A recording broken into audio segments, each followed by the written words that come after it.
على سيدنا ومولانا محمد وعلى سيدنا علي وسيدتنا فاطمة وسيدتنا زينب وسيدنا حسن وسيدنا حسين وعلى آله وصحبه وبارك وسلم وبارك وسلم اللهم صل على سيدنا. بسم اللہ الرحمن الرحیم. السلام علیکم ناظرین. پروگرام صبح نور کے ساتھ آپ کا میزبان نذیر احمد غازی حاضر ہے. ناظرین کرام، حضرت ابو انیس محمد برکت علی صاحب رحمہ اللہ کی مشہور تالیف اسماء النبی الکریم صلی اللہ علیہ وآلہ وسلم سے ایک اسم مبارک پڑھنے کی سعادت حاصل کر رہا ہوں. سیدنا صاحب الجہاد صلی اللہ علیہ وآلہ وسلم، ہمارے سردار جہاد فرمانے والے، درود و سلام بھیجے اللہ آپ صلی اللہ علیہ وسلم، آپ کی آل پاک اور آپ کے صحابہ کرام پر. سیدنا عبداللہ بن عباس رضی اللہ عنہما بیان فرمائے کہ حضور اکرم صلی اللہ علیہ وآلہ وسلم نے ارشاد فرمایا، شہداء جنت کے ایک محل میں رہتے ہیں اور ان کے لیے صبح شام جنت سے رزق لایا جاتا ہے.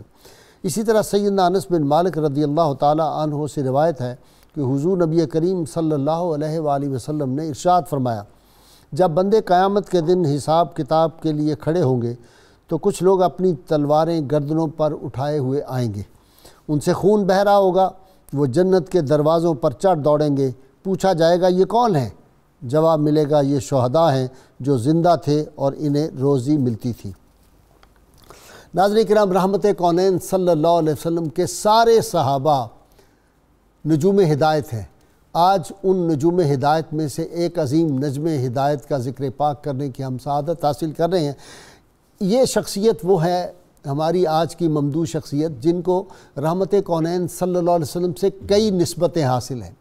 یہ رحمت کونین صلی اللہ علیہ وسلم کے برادر نسبتی بھی ہیں. حضرت زینب بنت جحش ام المومنین رضی اللہ تعالی عنہ جو تھی ان کے سگے بھائی ہیں. رحمت کونین صلی اللہ علیہ وسلم کے پھوپھی زاد بھائی بھی ہیں اور اس لحاظ سے آپ کے فرسٹ کزن بھی ہیں. اسی طرح ان کو ایک نسبت یہ حاصل ہے کہ سیدنا امیر حمزہ رضی اللہ تعالیٰ عنہ کے بھتیجے ہیں. حضرت عبد الرحمن بن عوف عظیم رسول اللہ صلی اللہ علیہ وسلم کے صحابی اور شہزادہ مکہ و مدینہ مصعب بن عمیر رضی اللہ تعالیٰ عنہ جو پہلے مبلغ اسلام جن کو مدینہ منورہ بھیجا گیا، وہ بھی ان کے دونوں صحابہ برادر نسبتی ہیں. رحمت کونین صلی اللہ علیہ وسلم کے دامن پاک سے جب یہ وابستہ ہوئے تو 21واں نمبر ان کا غالباً اسلام قبول کرنے والے لوگوں میں ہے. رحمت کونین صلی اللہ علیہ وسلم نے جب مکہ سے یہ ہجرت کر کے مدینہ منورہ آئے ہیں تو ان کے گھر پہ ابو سفیان نے جو قبضہ کیا تو آپ صلی اللہ علیہ وسلم نے انہیں جنت میں گھر کی بشارت دی. بلکہ اس کی تفصیل تو میرے اسکالر بیان کریں گے. میں تو یہ سمجھتا ہوں کہ رحمت کونین صلی اللہ علیہ وسلم نے الاٹمنٹ جو تھی جنت کے گھر کی وہ ان کے نام کر دی، ان کو خوشخبری بھی سنائی تھی. اسلام میں صحابہ کرام میں پہلے فرد ہیں جن کو اللہ کے محبوب صلی اللہ علیہ وسلم نے امیر المومنین کا لقب عطا فرمایا. پہلا جو سریہ تھا اسلام اور کفر کی ایک چھوٹی سی جو جھڑپ تھی اس میں یہ گئے اور کس طرح بہادری کے جوہر دکھائے، کس طرح ایک کافر کو جہنم رسید کیا، ایک بھاگ گیا اور دو کو لے کے آئے. اور اپنے ساتھیوں سے جو فکرہ کہا وہ بڑا زبردست تھا. جب آپ صلی اللہ علیہ وسلم نے ان کو مہم کے لیے بھیجا، جب عین مہم کے قریب پہنچے اور مارکا کارزار شروع ہونے والا تھا، مارکا تو کہا کہ آپ میں سے جو جانا چاہے وہ چلا جائے اور جس کو شہادت کی طلب ہے وہی ہمارے ساتھ رہ جائے. تو حضور صلی اللہ علیہ وسلم کے دیوانے اور پروانے جو ہیں ان کے لیے زندگی کی کیا حیثیت تھی. وہ موت سے، شہادت سے اتنا پیار کرتے تھے جتنا لوگ زندگی سے بھی پیار نہیں کرتے. تو سارے صحابہ میں سے کوئی صحابہ کرام میں سے کبھی زندگی میں موت کا خوف کسی صحابی کے قریب سے بھی نہیں گزرا. وقت ہوتا تو میں سارے حضرت خبیب، حضرت زید، حضرت سعد بن ربیع، ان سب کے، زیاد بن سکن، سب کے واقعات آپ کو سناتا، لیکن اب وقت کم ہے. ہم نے آج اس شخصیت کے بارے میں جو ہے وہ گفتگو کرنی ہے. انہوں نے وہ جو پہلا مارکہ کامیابی سے کیا، کس طرح اللہ تعالیٰ نے ان کی بریت فرمائی. ناظرین کرام، یہ شخصیت وہ تھے جن کو یہ اعزاز بھی حاصل ہوا کہ جب ان کی شہادت ہو گئی ہے تو سیدنا امیر حمزہ رضی اللہ تعالیٰ سید الشہداء کے ساتھ ایک ہی قبر میں ان کو جو تھا وہ دفن فرمایا گیا، اور رحمت کونین صلی اللہ علیہ وسلم خود تشریف لائے ان کی تدفین کے وقت۔ تو یہ وہ عظیم ہستی تھے جن کی جب تلوار ٹوٹ گئی احد میں تو آپ صلی اللہ علیہ وسلم نے ان کو کھجور کی ایک جو چھڑی تھی وہ دے دی تھی، اور وہ چھڑی جو تلوار بن گئی، اور آپ کو پتہ ہے حضرت عکاشہ رضی اللہ تعالیٰ عنہ کو بھی آپ نے چھڑی دی تھی اور تلوار بن گئی تھی۔ اس طرح کے کئی واقعات، لیکن جس طرح یہ احد میں انہوں نے جان نثاری، فداکاری اور جس طرح اپنی جان قربان کی وہ ایک تاریخ ہے۔ میں اپنے اسکالر حضرات کا تعارف کرا دوں۔ میرے ساتھ آج شریک گفت حضرت عبداللہ بن جہش رضی اللہ تعالیٰ کی سیرت، آپ کی بہادری، دلیری، دلاوری پہ گفتگو کرنے کے لیے جناب پروفیسر محمد سعید احمد خان صاحب ہیں، ان کے ساتھ علامہ محمد احمد برکاتی، ان کے ساتھ پروفیسر بشارت صدیقہ زہروی، تینوں میرے اکثر مہمان بنتے رہتے ہیں، آپ تینوں سے واقف ہیں، بڑے نامور اسکالر ہیں۔ ابتدا کر رہا ہوں جناب پروفیسر سعید احمد خان صاحب سے۔ خان صاحب، آپ سے ابتدا کرنے سے پہلے حفیظ جلندری نے شہادت گاہ پہ جب نظر دوڑائی اور انہوں نے وہ جو منظر لکھا اس کے چند شعر میں آپ کی نظر کر رہا ہوں۔ لکھتے ہیں ستاروں کی شہادت پر ظہور مہر تاباں ہے، سحر کا رنگ کیا ہے سرخی خون شہیداں ہے، زمیں اہل وفا کے خون سے غمناک، زمیں اہل وفا کے خون سے نمناک ہوتی ہے، تو آزادی یہاں حل جوتی ہے بیج بوتی ہے، احد کے داغ دھبے باغبان پاک فرمائے، تو پھر 70 شہید اس میں سپرد خاک فرمائے، عجب ترکیب تھی یہ خاک سے سورج اگانے کی، زمیں کے نور سے بام فلک کو جگمگانے کی، اٹھے یہ بیج آب تیغ سے سیراب ہو کر، ثمر ان میں لگے خورشید عالم تاب ہو کر، اور شہادت گاہ میں مردان حق نے دے کے قربانی، رہا شیطان کے پنجے سے کر دی روح انسانی۔ جی بسم اللہ الرحمن الرحیم، اللہم صلی علی محمد وعلی آل محمد وبارک وسلم۔ محترم مکرم غازی صاحب، یہ ہماری خوش نصیبی ہے کہ ہم ان نفوس قدسیہ کے پیارے پیارے نام اپنی زبان پر لاتے ہیں۔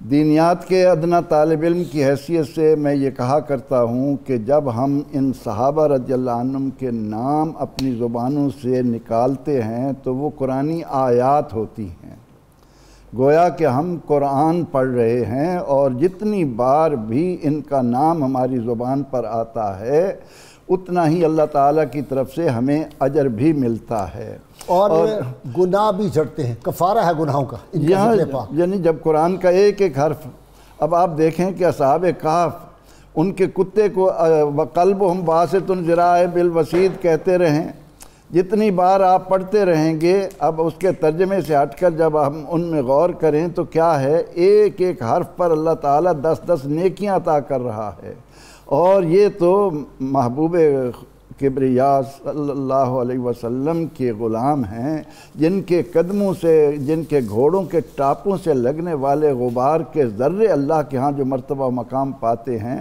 اور اس کی وجہ یہ تھی کہ انہوں نے قرآن کریم کی بدولت نبی اکرم رحمت عالم صلی اللہ علیہ وسلم کی زبان اقدس سے یہ سن کر کہ ان اللہ اشتری من المؤمنین انفسهم واموالهم بان لهم الجنہ، کہ میں نے جب لا الہ الا اللہ پڑھا ہے تو اس کا معنی یہ ہے کہ میں نے اپنی جان اور اپنا مال جنت کے بدلے اللہ کو بیچ دیا ہے۔ پھر اللہ تعالیٰ جب یہ فرمائیں کہ ان اللہ یحب الذین یقاتلون فی سبیلہ صفا کانہم بنیان مرصوص، کہ وہ لوگ اللہ کو بہت محبوب ہیں جو اس کی راہ میں بنیان مرصوص، دیوار آہن بن کر جنگ کے لیے آتے ہیں۔ تو یہ نفوس قدسیہ جنہوں نے اسلام کی عظمت کے لیے رحمت عالم صلی اللہ علیہ وسلم کی ایک ایک آواز پر لبیک لبیک کی صدائیں کہتے ہوئے جان، مال، آبرو، ہر شے قربان کر دی، ان میں سے سیدنا حضرت عبداللہ بن جہش رضی اللہ عنہ، ان کے کمالات، یہ قبیلہ بنو خزیمہ کے بنو اسد قبیلے سے ان کا تعلق ہے، اور ابو سفیان کے قبیلے کے ساتھ یعنی حرب بنو امیہ بن حرب کے ساتھ بھی ان کا تعلق ہے، اور 20-25 سال کی عمر میں کس طرح ایمان لائے ہیں، ان کے دونوں بھائی احمد عبد بھی، عبیداللہ بھی، ان کی تینوں بہنیں حضرت زینب، حضرت حمنہ، حضرت ام حبیبہ، سارے دامن رسالت سے اس وقت منسلک ہو گئے جب ابھی آپ نے دار ارقم میں قدم نہیں رکھا تھا. یعنی السابقون الاولون من المہاجرین والانصار کی صدائیں جو قیامت تک بلند ہوتی رہیں گی وہ یہ ان میں شامل ہیں. یہ ان کے لیے رضی اللہ عنہم رضوا عنہ کی صدائیں بھی ساتھ ہی چہکتی رہیں گی. حضرت عبداللہ بن جحش رضی اللہ عنہ کے اخلاق اور کردار پر جب میں اس انداز سے دیکھتا ہوں کہ ایک تو آپ سریہ حضور علیہ السلام نے جو بھیجا اس میں عظیم کارنامے سر انجام دیے، اور اللہ تعالیٰ نے ان کے لیے قرآن پاک میں یہ آیہ کریمہ نازل فرمائی کہ یسألونک عن الشہر الحرام قتال فیہ، لوگ آپ سے سوال کرتے ہیں کہ حرمت والے مہینوں میں لڑنا کیسا ہے، تو فرما دیجئے کہ قل قتال فیہ کبیر، لڑنا بہت بڑا گناہ ہے، لیکن ذرا یہ اپنے کردار پر بھی تو نگاہ ڈالیں. صد عن سبیل اللہ والمسجد الحرام وکفر بہ واخراج اہلہ من المسجد الحرام، یہ اپنے کردار پر تو دیکھیں کہ والفتنۃ اکبر من القتل. ان تمام تر شجاعتوں کے ساتھ جس کا ذکر ہم تفصیل سے آگے بیان کرتے رہیں گے، میں یہ دیکھتا ہوں کہ بدر میں انہوں نے قیدی بنایا ولید بن ولید کو، اور وہ قیدی ان کے پاس چند دن رہا. حضرت خالد بن ولید کے بھائی جو تھے، جی وہ دونوں بھائی آئے، انہیں فدیہ دے کر چھڑا کر لے گئے، اور جب وہ راستے میں پہنچے تو وہاں کلمہ طیبہ پڑھتے ہوئے بھاگے ہوئے واپس آ گئے. واہ. اچھا لوگ یہاں ایک لمحہ اجازت دیں، مجھ سے جب پوچھا گیا ولید فدیہ دینے سے پہلے تم نے کلمہ کیوں نہیں پڑھا، کہنے لگے لوگ تانا دیتے، لیکن میرے کلمہ پڑھنے کی وجہ یہ تھی کہ قیدی بنا کر عبداللہ بن جحش نے میرے ساتھ جس خلق محمدی کا سلوک کیا اس نے مجھے دین اسلام کا پروانہ بنا دیا، جس سے میرا دل جیتا. جی علامہ صاحب، وہ واقعہ کیا ہے سریہ والا جس میں قرآن حکیم نے ان کی بریت فرمائی؟ وہ پروپیگنڈا کوئی شروع ہو گیا تھا، کیا تھا وہ؟ جی بسم اللہ الرحمن الرحیم. غازی صاحب، جس شخصیت کے حضور ہم خراج تحسین اور خراج عقیدت پیش کرنے کے لیے یہاں پر حاضر ہیں، یقینی طور پر وہ ایسی عظیم المرتبت شخصیات میں سے ایک شخصیت ہیں کہ جنہوں نے اس دور میں اپنے حال کو آنے والے علماء نے مصطفیٰ کے مستقبل پہ قربان کر دیا تھا. حضرت عبداللہ بن جحش رضی اللہ تعالیٰ عنہ، ان کے حوالے سے ابتدائی بات عرض کر کے میں آپ کے استفسار کی طرف آتا ہوں کہ آپ وہ عظیم المرتبت ہستی ہیں کہ جن کے گرد و پیش اگر دیکھا جائے تو مرد ہیں، 3 خواتین بھی وہ ہیں ان کے ساتھ جو کسی نہ کسی رنگ میں منسلک تھیں، جو امہات المومنین کے درجہ پر پہنچی ہیں، جن میں حضرت ام حبیبہ ہیں، ان کی بھابی تھی، حضرت زینب بنت خزیمہ ہیں، ان کی بیوہ ہوئی، اور حضرت زینب بنت جحش ہیں، وہ ان کی ہمشیرہ تھی. تو 3 خواتین کو امہات المومنین بننے کا شرف حاصل ہوا. زینب بنت جحش ام المومنین رضی اللہ تعالیٰ، تینوں ہی ام المومنین بنی. تو یہ 3 بھائی تھے، اور آپ دیکھیں کہ ان کی حضور صلی اللہ علیہ وسلم سے محبت، انہوں نے اپنی کنیت ابو محمد رکھی ہوئی تھی، اور ان کے ایک بھائی تھے جو نابینا تھے، ان کی کنیت ابو احمد تھی، عبد الدار ان کا نام تھا. ایک بھائی عبیداللہ بن جحش تھے. تو یہ تینوں جو ہے ہجرت کر گئے حبشہ کی طرف، اور وہ نابینا صحابی، ان کا مقام دیکھیں ان کے بھائی کا کہ انہوں نے بھی راہ خدا میں نابینا ہونے کے باوجود اپنے بھائی کا ہاتھ تھام کر 3 مرتبہ ہجرت کا شرف حاصل کیا. سبحان اللہ. 2 دفعہ حبشہ کی طرف گئے اور 1 دفعہ مدینہ منورہ. کہنا بڑا آسان ہے، گھر بار کو چھوڑنا، سب کچھ چھوڑ کے، سب سامان گھر بار چھوڑ کے جانا، یہ جن پہ گزرتی ہے انہی کو پتہ. جی. اور پھر وہ اس طرح ہوا کہ حضور صلی اللہ علیہ وسلم نے رات نماز عشاء کے بعد ارشاد فرمایا، عبداللہ بن جحش صبح تیار ہو کے آنا. فجر کی نماز پہ آپ تیر کمان ڈھال پکڑ کر حضور صلی اللہ علیہ وسلم کی خدمت میں حاضر ہوئے.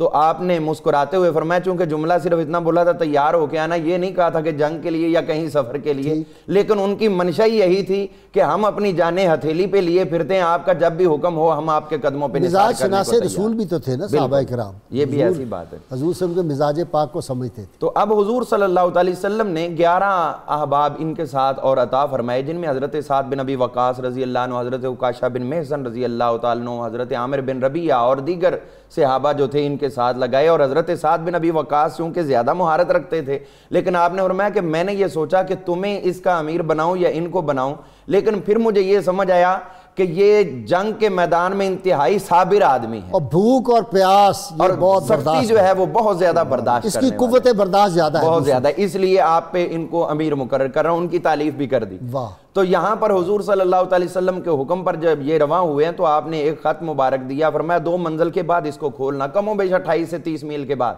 تو وہاں پر گئے، اور یہ بھی حضور صلی اللہ علیہ وسلم کے حکم کی تعمیل ہے، رستے میں نہیں کھولا، جہاں کا حکم تھا وہیں جا کے کھولا ہے۔ یہ کس قدر حضور صلی اللہ علیہ وسلم کے ساتھ، اور ابھی ابتدا ہے، ابھی ابتدا ہے، لیکن اس کے باوجود یہ حضور صلی اللہ علیہ وسلم کی اسٹریٹجی تھی کہ اگر یہاں بتا دیا تو میں بھی کسی کو خبر ہو جائے اور آگے حالات چلے جائیں۔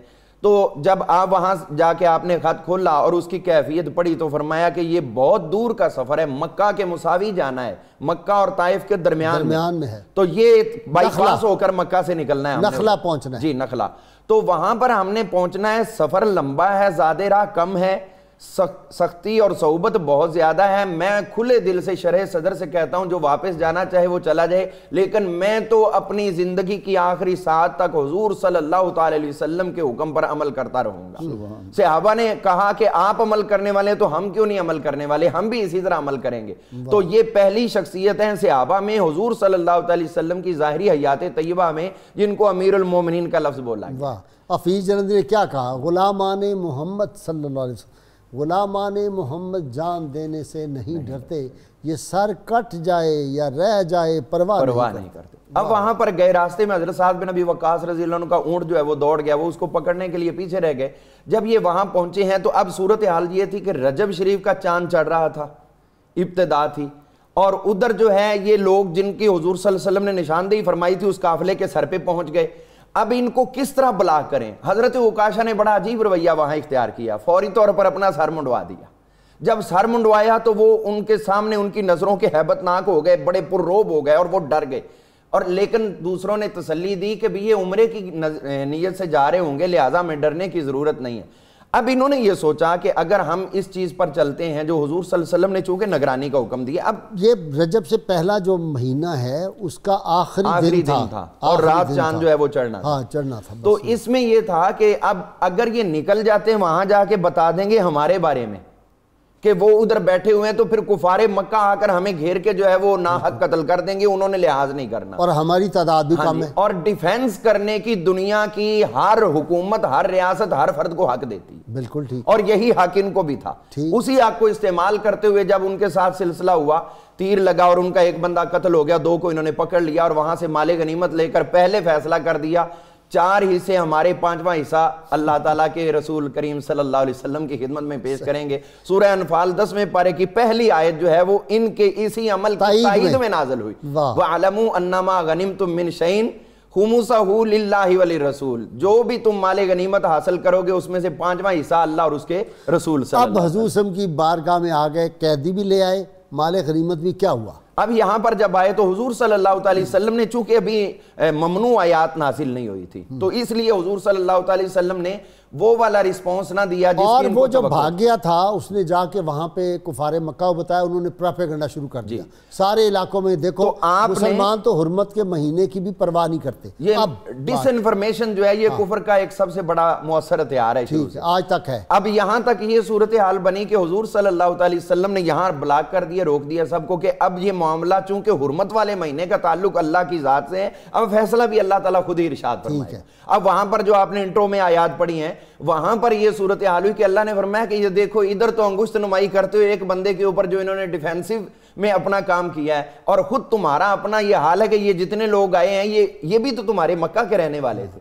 وہاں سے تم نے ان کو نکلنے پہ مجبور کیا، ان کی جائیدادوں پہ قبضے کر لیے، حالانکہ مسجد حرام جب ہے ہی حرمت والی وہاں سے تو کسی کو بھی روکنا کسی بھی حالت میں جائز نہیں ہے۔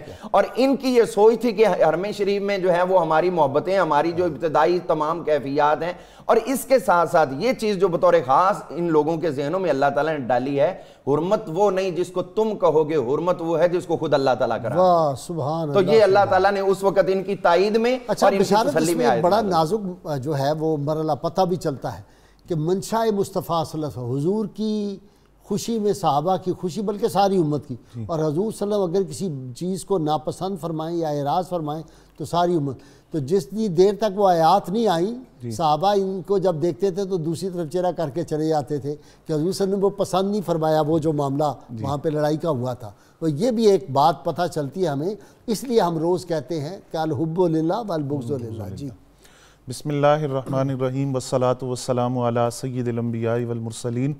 غازی صاحب, قرآن مجید فرقان حمید میں اللہ رب العزت نے 8 فطرتی محبتوں کا ذکر فرمایا کہ بندہ مومن اور کامل مومن وہ ہے جو اللہ اور اس کے رسول کے مقابلے میں ان 8 فطرتی محبتوں کو رکاوٹ نہیں بناتا, بلکہ یکمشت ان 8 فطرتی محبتوں کو اللہ اور اس کے رسول کی محبت پر قربان کر دیتا ہے.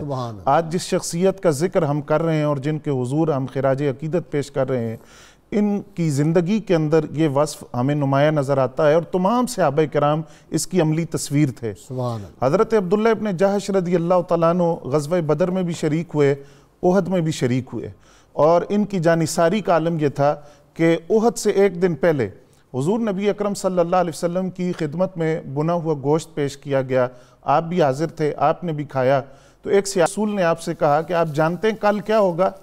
تو فرمانے لگے میں جانتا ہوں کل کیا ہوگا, میری شہادت ہوگی, لیکن میں سیر ہو کر اللہ کی بارگاہ میں پیش ہونا چاہتا ہوں. میرے علم میں ہے کہ کل میرے ساتھ کیا ہوگا. اس کے بعد پھر انہوں نے حضرت سعد بن ابی وقاص رضی اللہ تعالیٰ عنہ سے کہا کہ آپ ذرا میرے ساتھ آئیں, میں ایک دعا مانگنا چاہتا ہوں. ایک چٹان کی اوٹ میں آپ چلے گئے اور حضرت سعد بن ابی وقاص رضی اللہ تعالیٰ عنہ سے کہا کہ آپ دعا مانگے, میں آمین کہتا ہوں, میں دعا مانگوں گا پھر آپ آمین کہیں. حضرت سعد بن ابی وقاص رضی اللہ تعالیٰ عنہ نے دعا مانگی, یا اللہ کل جب میں تیرے راستے میں نکلوں تو ایک ایسا شخص میرے مقابلے میں آئے کہ میں اس پر قابو پالوں, پھر میں اس کو قتل کر دوں, واصل جہنم کروں, اور اس کا جو مال ہے وہ مال غنیمت بن کر میرے پاس آ جائے. عبداللہ ابن جہش رضی اللہ تعالیٰ عنہ نے اس پر آمین کہا. پھر اب انہوں نے دعا مانگی اور کہا سعد اب آپ نے آمین کہنی ہے کہ یا اللہ جب میں کل تیرے راستے میں نکلوں تو ایک بڑا غضبناک کافر میرے مقابلے میں آئے, میں اس پر قابو نہ پاؤں, وہ مجھ پر قابو پا لے, پھر مجھے قتل کر دے, میری ناک اور کان کو کاٹ دے, پیٹ کو پھاڑ دے, میری لاش کو مسلح کر دے. کل جب میں تیری بارگاہ میں پیش کیا جاؤں تو یا اللہ تو مجھ سے سوال کرے کہ یہ تیری ناک اور کان کہاں ہے, اور میں تیری بارگاہ میں عرض کروں کہ تیرے اور تیرے حبیب کے راستے میں قربان کر کے آیا ہوں. حضرت عبداللہ ابن جہش رضی اللہ تعالیٰ عنہ کی یہ جو دعا تھی, یہ اللہ تعالیٰ نے اس کو شرف قبولیت بخشا. اس کے بعد جب ان کی لاش کو دیکھا گیا, مسلح کیا گیا تھا, حضرت سعد بن ابی وقاص رضی اللہ تعالیٰ عنہ وہاں سے گزرے اور انہوں نے کہا اللہ کی قسم عبداللہ کی دعا میری دعا سے بہتر تھی, جو دعا انہوں نے مانگی تھی. اور اس کے بعد دیکھا گیا, اکبر آبادی کا ایک شعر سن لو, پھر بات اپنی آپ کی جاری رہے گی. بڑی اچھی بات کہی انہوں نے, اور نے کہا جو دیکھی ہسٹری میں نے تو پھر کامل یقین آیا, جسے مرنا نہیں آیا اسے جینا نہیں آیا. سبحان اللہ, سبحان اللہ. پھر حضرت عبداللہ ابن جہش رضی اللہ تعالیٰ عنہ کے جو ناک اور کان تھے وہ دھاگے کے اندر پرو کر لٹکائے گئے تھے. پھر اس قدر یقین کامل تھا اپنی دعا پر کہ وہ قبول ہوگی کہ لوگوں سے کہتے تھے اور لوگوں کے سامنے اظہار کرتے تھے کہ الہی میں تیری قسم کھاتا ہوں کل جب میں تیرے راستے میں نکلوں گا میں مارا جاؤں گا, شہید کیا جاؤں گا, اور میری لاش کو مسلح کیا جائے گا. اس یقین کامل کے ساتھ میدان احد میں آپ آئے اور پھر اس جان فشانی سے لڑے کہ تلوار آپ کی ٹوٹ گئی. نبی اکرم صلی اللہ علیہ وسلم نے, تلوار ٹوٹنا کیا اس سے ثابت ہوتا ہے؟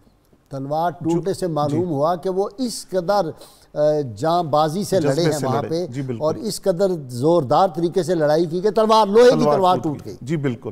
تو حضور صلی اللہ علیہ وسلم نے ان کو ایک کھجور کی شاخ یا چھڑی عطا فرمائی جو تلوار کی شکل اختیار کر گئی, اور دستی اس کی کھجور کے تنے کی طرح تھی. اس کے ساتھ آپ آخر تک لڑتے رہے اور پھر آپ نے جام شہادت نوش کیا. حضرت عبداللہ ابن جہش رضی اللہ تعالیٰ عنہ بدر میں بھی شریک ہوئے, اور جس طرح خان صاحب نے بیان کیا کہ ولید بن ولید جس کو آپ نے قیدی بنایا تھا, اس کے جو واپس آنے کی وجہ تھی اس میں 2 وجوہات کتب سیر میں ہیں. ایک تو یہ تھا کہ اسلام کی حقانیت اور اس کی صداقت, دوسرا حضرت عبداللہ ابن جہش کے اخلاق سے بہت متاثر ہوا, اس وجہ سے وہ واپس آیا اور اس نے اسلام قبول کیا. وہاں ان کی دیکھیے جوش کتنا بڑا خاندان ہے اور وہ کتنے دلیر لوگ ہیں. جی بالکل. وہ ان کی دلیری کا اندازہ اس سے لگائے نا. مجھے وہ جو ہے اپنا ہمارے کیا تھے جی وہ ترکی کے بزرگ جنہوں نے وہ کتاب لکھی, فتح اللہ گولن نے, حضور صلی اللہ علیہ وسلم بحیثیت ایک کمانڈر, بہت زبردست کتاب. اس میں ایک فقرہ بڑا خوبصورت ہے. انہوں نے کہا کہ احد میں جو وقتی طور پہ مسلمانوں کو ایک ہزیمت اٹھانی پڑی, تو وہ کہتے ہیں اصل میں بات یہ تھی کہ مستقبل کے صحابہ جو تھے انہوں نے حال کے صحابہ کو مشکل میں مبتلا کر دیا. خالد بن ولید اور اکرمہ بن ابو جہل کے بارے سے یہ جو ریفرنس انہوں نے دیا, تو یہ بھی ایک معاملہ تھا. ہاں جی.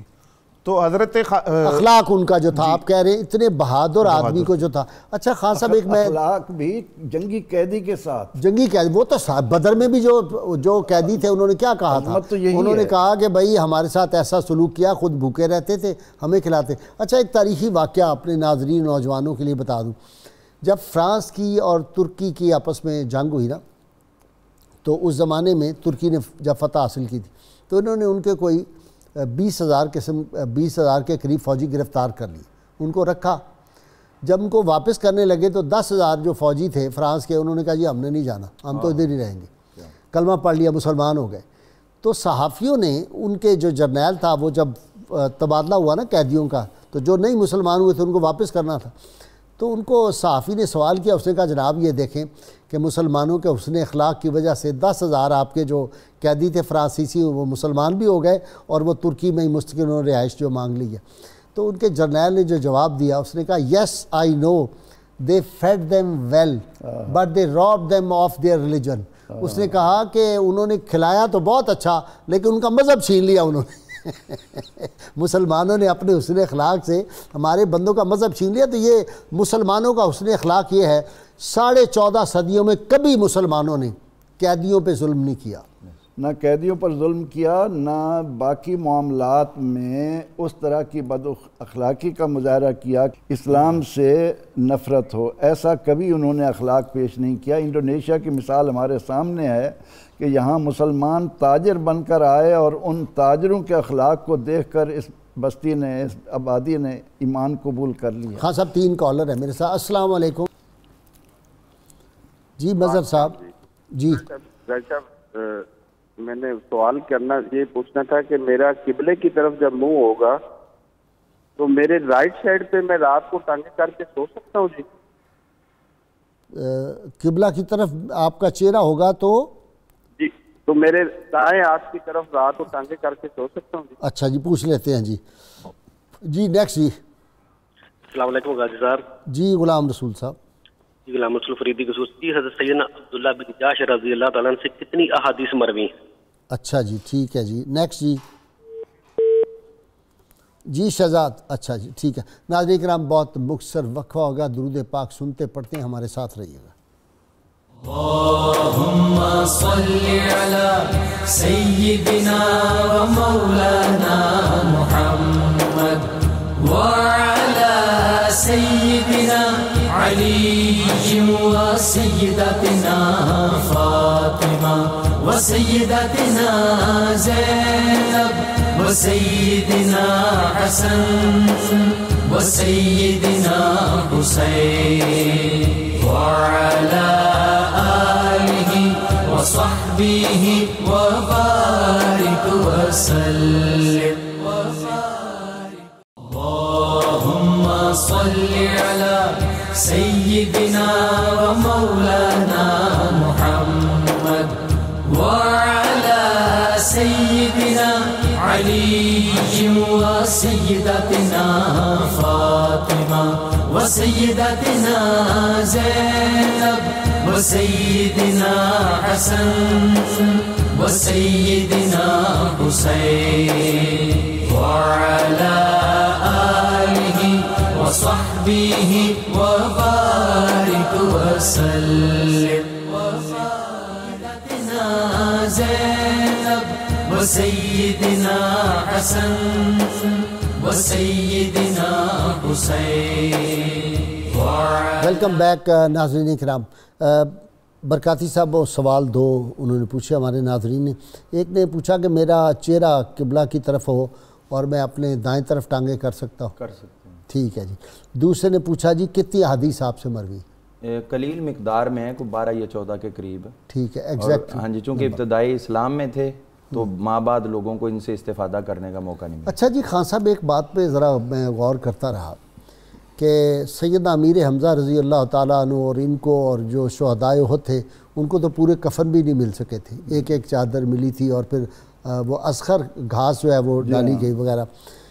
وہاں حضور رحمت کونین صلی اللہ علیہ وسلم کی چشمان پاک سے وہ جو نور کے موتی نکلے تھے، جنت کے سارے موتی ان پہ قربان، اس خاک پاک کے اوپر، اس کحل البصر اس کو کہوں جس کے اوپر آپ صلی اللہ علیہ وسلم کے وہ چشمان پاک سے جو موتی نکلے اور اس پہ جذب ہو گئے، اس کی تاثیر آج تک بھی ہے۔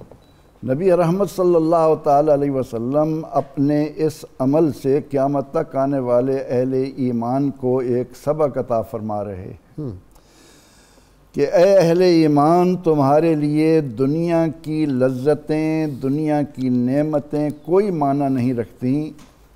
آج یہ دیکھ لو کہ میرا حقیقی چچا اس حال میں دنیا سے جا رہا ہے کہ اگر کفن کی چادر منہ پر ڈالتے ہیں تو پاؤں ننگے ہو جاتے ہیں، پاؤں پر ڈالتے ہیں تو منہ سے خالی ہو جاتے ہیں۔ اس کیفیت میں یہ کس طرح اللہ کے ہاں باوقار ہو کر جا رہے ہیں کہ ان کی شہادت کے بعد ان کی قبر سے گزرتے ہوئے اگر کوئی سلام بھی کرے گا تو اہل نظر کو ان کا جواب بھی سننے کو ملے گا، اور یہ قیامت تک اللہ تعالیٰ کے رزق سے بھی بہرہ مند ہوتے رہیں گے۔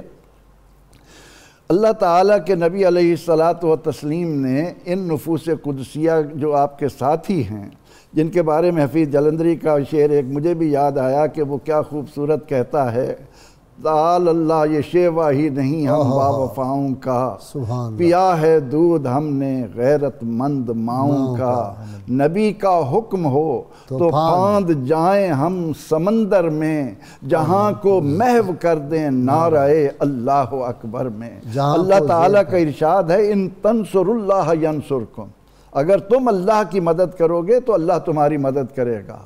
نبی رحمت صلی اللہ علیہ وسلم کے ساتھ غزوہ احد کے موقع پر جو آزمائش آئی، اس پر اللہ تعالیٰ نے قیامت تک آنے والی امت مسلمہ کو ایک حکم دیا، اور وہ یہ تھا کہ ام حسبتم ان تدخلوا الجنہ، کیا تمہارا یہ گمان ہے کہ ہم تمہیں جنت پلیٹ میں رکھ کر دیں گے؟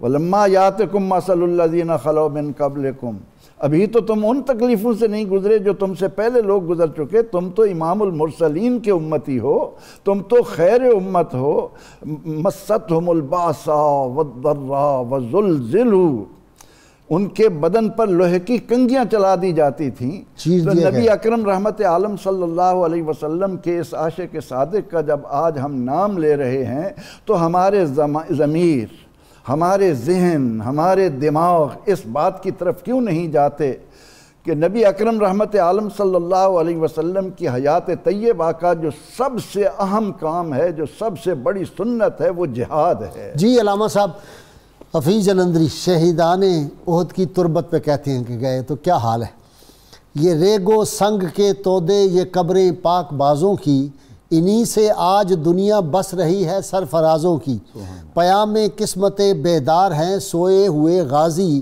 انہی سے ہے نشان سرفروشی جان جاں بازی، اور یہی تھے شمع دین کے اولی پرسوز پروانے، صداقت کیش غازی بادائے غیرت کے مستانے، انہی روشن چراغوں سے زمانے میں اجالا ہے، خدا کا اور محمد مصطفیٰ کا بول بالا ہے، اور انہی کے دم سے ہیں دنیا، انہی کے دم سے ہیں دنیا میں ہیں صبح عید کے جلوے، مسلمانوں کی کثرت سے عیاں توحید کے جلوے، احد میں سو رہی ہے آج بے شک مشت خاک ان کی، مگر گرم عمل ہے جاگتی ہے جان پاک ان کی، صداقت ڈھونڈنے والے فداکاری کی راہوں میں، اسی منزل کو رکھتے ہیں تصور کی نگاہوں میں، اور انہی کے جذبہ اثار سے لے کر توانائی، غلامان محمد کر گئے دنیا میں آقائی، اور احد کی تربتیں ہیں حریت کے سنگ بنیادی، ہے جن پر استوار اسلام کا ایمان آزادی، اور آخر کہتے ہیں وہ شعلہ جس سے اب تک عشق کی گرمی حویدہ ہے، اسی معنی میں پنہا ہے، اسی صورت سے پیدا ہے۔ کمال کر دیا۔ یہ تو ان کی شہادت کی طرف جو حفیظ جلندری صاحب نے اتنا محبت بھرا پیغام پیش کیا ہے، تو اس کی حقیقت یہی ہے کہ فنا فی اللہ کی طے میں بقا کا راز مضمر ہے۔ فنا فی اللہ کی طے میں بقا کا راز مضمر ہے، جسے مرنا نہیں آتا اسے جینا نہیں آتا۔ تو یہ وہ ہستیاں ہیں جنہوں نے موت کو قبول کیا اور ہمیشہ کی زندگی حاصل کی۔ حضرت سیدنا عبداللہ بن جحش رضی اللہ تعالیٰ عنہ بدر میں جن کو قیدی بنایا ولید بن مغیرہ، ان کو قیدی بنایا تو ایک موقع آیا کہ حضور صلی اللہ علیہ وسلم سے عرض کیا گیا کہ مکہ میں عیاش بن ابی ربیعہ اور حشام بن وائل انہوں نے اسلام قبول کر لیا ہے، حشام بن آس نے، حضرت عمر بن آس کے بھائی، ٹھیک، لیکن کفار مکہ نے ان کو قیدی بنا لیا ہے، اور قیدی بھی اس جگہ پہ رکھا ہے جہاں صرف دیواریں ہیں اور سارا دن دھوپ پڑتی ہے، اور دھوپ کے اندر یہ اپنا پورا دن گزارتے ہیں، نیچے پتھریلی زمین ہے اور اوپر سے سورج کی گرمی ہے، اور یہ سارا دن برداشت کرتے اور ان کو باندھا ہوا ہے لوہے کی زنجیروں کے ساتھ۔ اچھا، تو حضور صلی اللہ علیہ وسلم نے ارشاد فرمایا بھی کون ہے جو جا کے عیاش بن ابی ربیعہ اور حشام بن آس کو چھڑا کے لائے، تو یہی جن کی تربیت حضرت عبداللہ بن جحش فرما چکے تھے، ولید بن مغیرہ، انہوں نے کہا حضور یہ خدمت میں سر انجام دوں، آپ نے دعا دے کر روانہ فرمایا۔ یہ چلتے ہوئے گئے، جب مکہ کے قریب پہنچے تو وہاں ایک عورت وہ روٹیاں سر پہ اٹھائے لیے جا رہی تھی، تو انہوں نے پوچھا کہ تم کہاں جا رہی ہو؟ انہوں نے کہا کہ یہ 2 بندے قیدی بنائے ہوئے ہیں، ان کو دن میں 1 مرتبہ کھانا دینا ہوتا ہے، وہ میں دینے جا رہی ہوں۔ آپ سمجھ گئے کہ منزل مقصود تک ابھی گھر ڈھونڈنے کی حاجت نہیں ہے، دعائے مصطفیٰ اپنا پورا اثر دکھا رہے ہیں۔ سبحان اللہ۔ تو آپ کہتے ہیں میں اس کے پیچھے پیچھے چلا، اور چلتے چلتے جب وہ وہاں پہنچ گئی، میں نے جگہ دیکھ لی، سائیڈ پہ ہو گیا، جب وہ کھانا دے کے تو چلی گئی کھلا کے، پھر اس کے بعد آپ اندر گئے اور جا کر اس کی زنجیریں توڑنے کے لیے اور کچھ نہیں تھا، تلوار تھی، تو اسی کو مار مار کے ان کی زنجیریں توڑی، اور توڑتے ہوئے ان کی انگلی جو ہے وہ زخمی ہو گئی، اور وہ شعر جو حضور صلی اللہ علیہ وسلم نے اپنی انگلی کے زخمی ہونے پر پڑھا کس کی زخمی ہوئی؟ حضرت ولید بن مغیرہ، جی ان کی اپنی، وہ توڑ رہے تھے، تو وہی انہوں نے کہا اپنی انگلی سے کہ تو انگلی وہی ہے کہ جو کچھ تجھے ملا، جو تو خون آلودہ ہو رہی ہے، یہ صرف اللہ کی راہ میں ہو رہی ہے اور تجھے کسی وجہ سے دکھ نہیں، اپنی انگلی کو تسلی دے رہے۔ تو وہاں سے ان دونوں کو نکالا اور لا کر حضور صلی اللہ علیہ وسلم کی خدمت اقدس میں پیش کر دیا۔ حضور صلی اللہ علیہ وسلم نے ان کی تحسین فرمائی کہ یہ کام تم نے رات کی تاریکی میں نہیں بلکہ دن کے اجالے میں کیا ہے۔ واہ، اتنی جرت تھی ان کے اندر، کتنا بڑا رزق تھا جی، رزق تھا۔ اور پھر یہ بھی تو تھا نا کہ ان بھائیوں کو جن سے پیسے دلوا کے وہاں رک گئے تھے، ان کو یہی دکھ تھا نا دونوں بھائیوں کو، خالد بن ولید کو، کہ اس نے اگر اسلام قبول کرنا ہی تھا تو پھر سیدھا کر لیتا، ہمارا تو خرچہ نہ کرواتا۔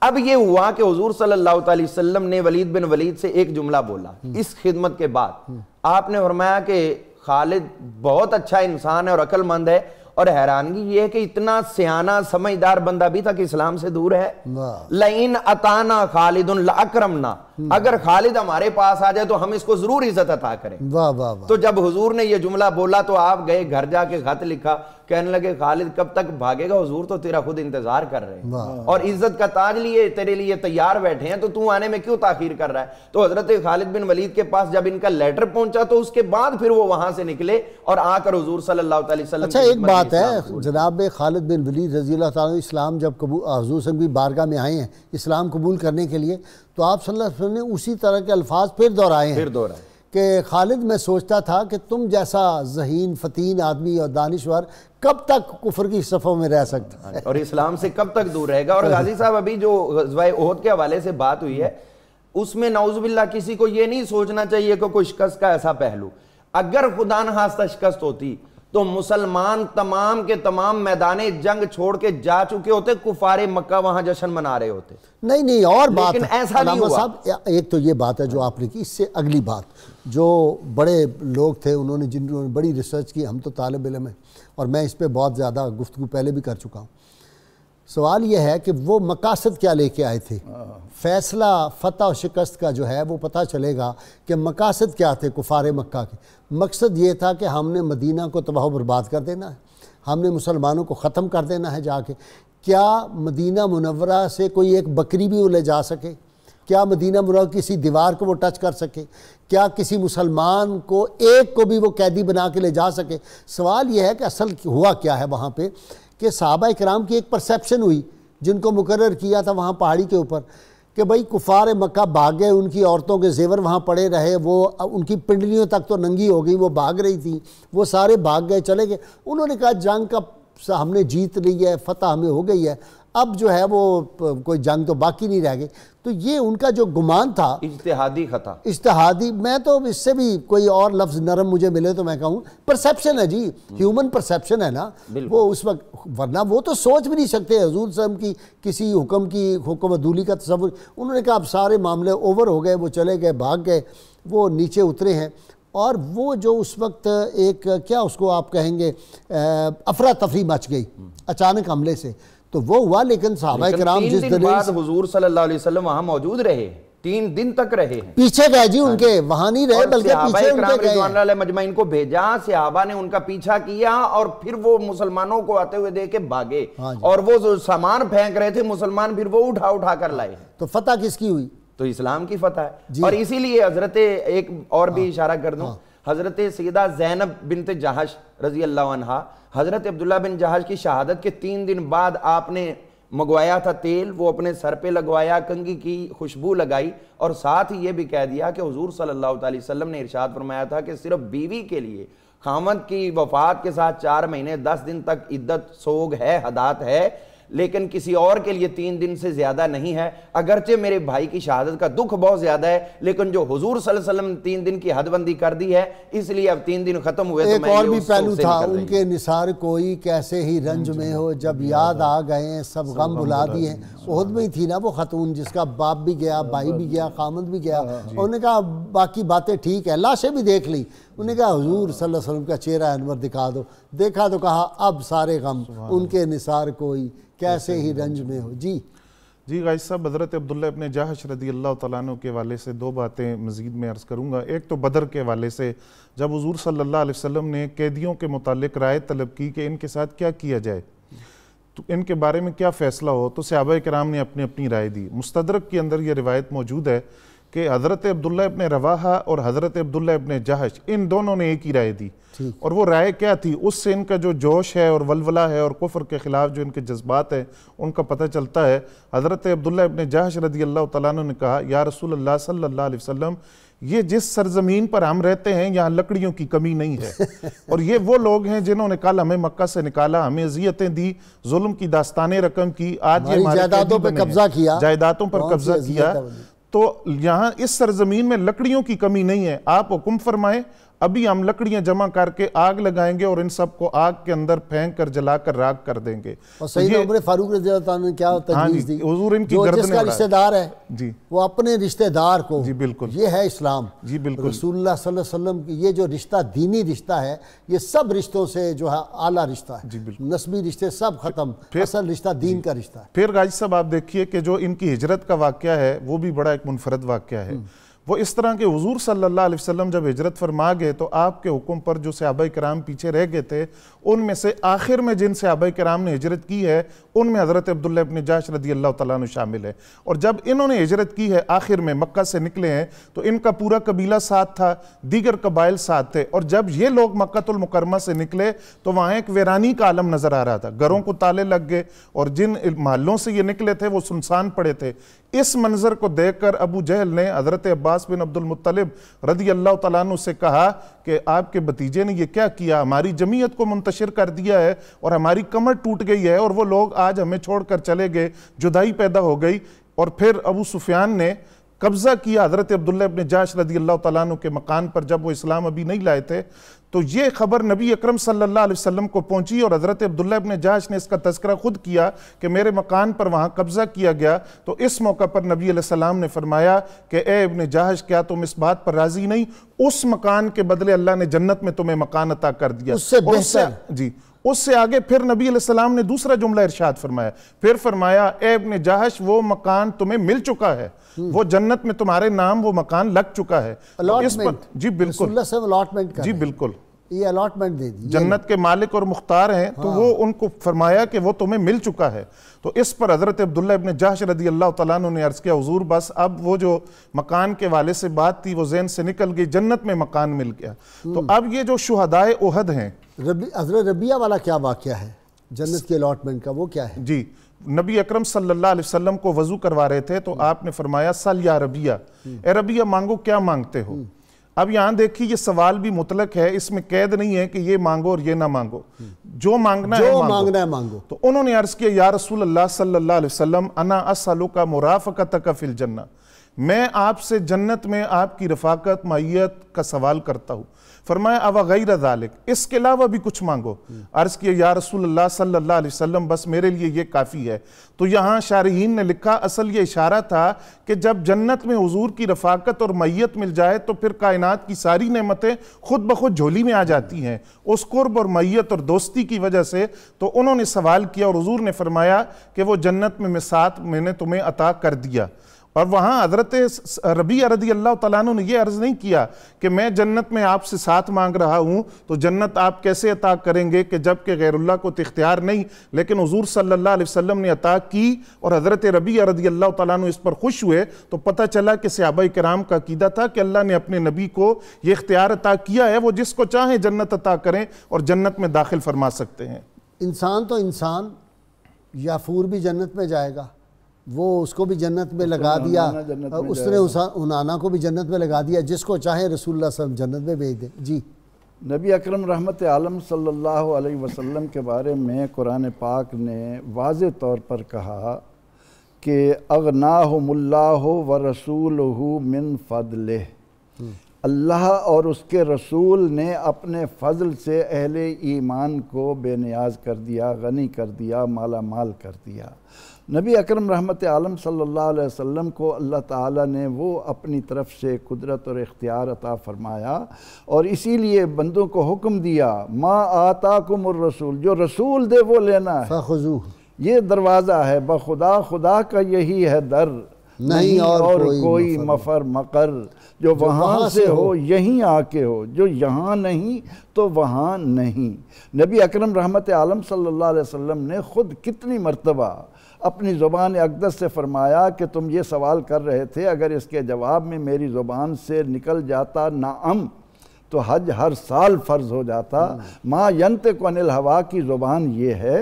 اللہ تعالیٰ نے اپنے نبی اکرم رحمت عالم صلی اللہ علیہ وسلم کو اپنی طرف سے جو نعمتیں عطا کی ہیں، ہم تو اس پر فخر کرتے کرتے زندگی بسر کرتے ہیں کہ یا اللہ تیرا سب سے بڑا احسان یہ ہے کہ تو نے ان کا امتی بنایا جن کا امتی بننے کے لیے انبیاء علیہ السلام دعائیں کرتے ہیں۔ من رانی کا مدعا چہرہ، من رانی فقد رأى الحق۔ ہاں جی، یہ دیکھیے کہ میں ایک اور طرف اشارہ کرتا ہوں، حضرت عبداللہ بن جہش رضی اللہ عنہ کو یقین تھا احد میں شہادت کا، تو شہادت سے پہلے حضور صلی اللہ تعالیٰ علیہ وسلم سے عرض کیا حضور میں تو شہید ہو جاؤں گا، میرا یہ بیٹا ہے، اس کا نام میں نے آپ کے نام پہ محمد رکھا، اب آپ نے اس کا خیال فرمانا ہے، اور آپ نے اس کو لے لیا، اپنی تربیت میں لے لیا، بیٹا بنا لیا۔ اور جب ان کی شہادت ہوئی تو پھر جو ان کی تھوڑی وراثت تھی، کیونکہ زیادہ تر تو ادھر ہی رہ گئی تھی مکہ میں، تو حضور صلی اللہ علیہ وسلم نے اس کو مسکین بنانے کی بجائے آپ نے تاجر بنانا شروع کر دیا۔